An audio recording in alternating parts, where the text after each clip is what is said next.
Friends, good evening to all. ఈరోజు మనం kitchen lab లోపల పోహా వడ. పోహా అంటే అందరికీ తెలుసు కదా, పేలాలు, అటుకులు, వీటితో కూడా మనం చేసుకుంటూ ఉంటాం కదా, అదన్నమాట.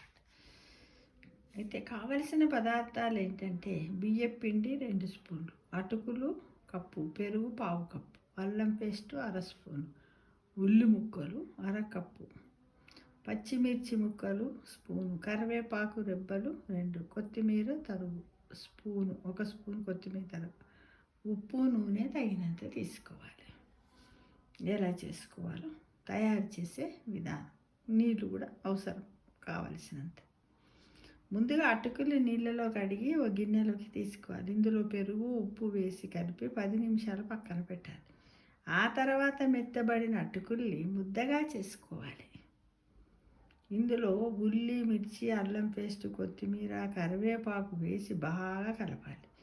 ఈ మిశ్రమంలో బియ్యం పిండిని కూడా వేసి బాగా కలిపి చిన్న చిన్న ముద్దలుగా చేసుకొని వడల నూనెలో వేయిస్తే పోహా వడ తయారు. తక్కువ మంట మీద ఈ వడలను వేయించాలి.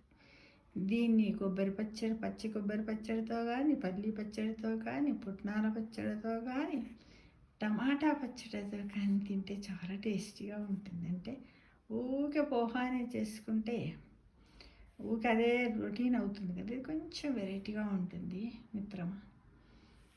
చేసుకొని తిని టేస్ట్ ఎలా ఉందో కామెంట్ బాక్స్లో పెట్టగలరు. చాలా ఈజీగా మన ఇంటికి ఎవరైనా వస్తే తొందర వాళ్ళతో మాట్లాడుకుంటూ చేసేయచ్చు. ఇంకా వాళ్ళు ఎలా మన ఇంటికి వచ్చిన వాళ్ళు గంటన్నర ఉంటారు, ఆలో ఒక స్నాక్ లాగా ఇచ్చేయచ్చు వాళ్ళకి. చాలా బాగుంటుంది, పిల్లలు కూడా ఇష్టంగా తింటారు.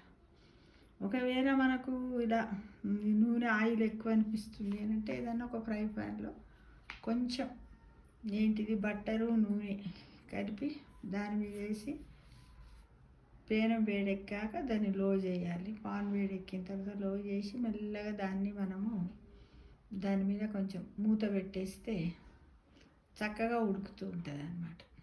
కొంచెం బ్రౌన్ అయ్యాక అటు ఇటు తిప్పుకుంటూ చేస్తే స్లో మంట స్విమ్ మీద వేసినట్టయితే కూడా అది కూడా టిక్కా లాగా వస్తుంది, బాగానే ఉంటుంది. ఆయిల్ వద్దనుకున్న వాళ్ళు అలా కూడా వేయచ్చు. ఎందుకంటే ఇట్లా ఏది అటుకులు ఆల్రెడీ మనం ఉట్టికి కూడా తింటే జీర్ణం అవుతుంది. కాకపోతే అందులో మనం వేసింది ఏమున్నది, కొంచెం బియ్యం పిండి వేసాం కదా, అందు గురించి కొంచెం పెరుగులో నానుతుంది కదా, టేస్టీగా ఉంటుంది. ఒకసారి ప్రయత్నించి చూడండి, చాలా బాగుంటుంది.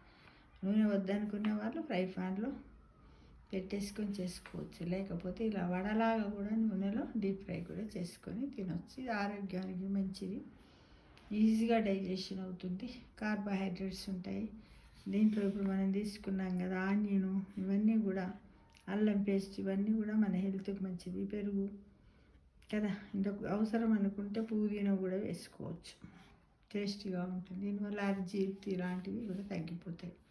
కాబట్టి అప్పుడప్పుడు ఈ విధంగా ఈవినింగ్ స్నాక్ లాగా కానీ మార్నింగ్ బ్రేక్ఫాస్ట్ లాగా కూడా కొంచెం తింటే వెరైటీగా ఉంటుంది కదా. తప్పకుండా ట్రై చేస్తారు కదా. ఆరోగ్యమే మహాభాగ్యం.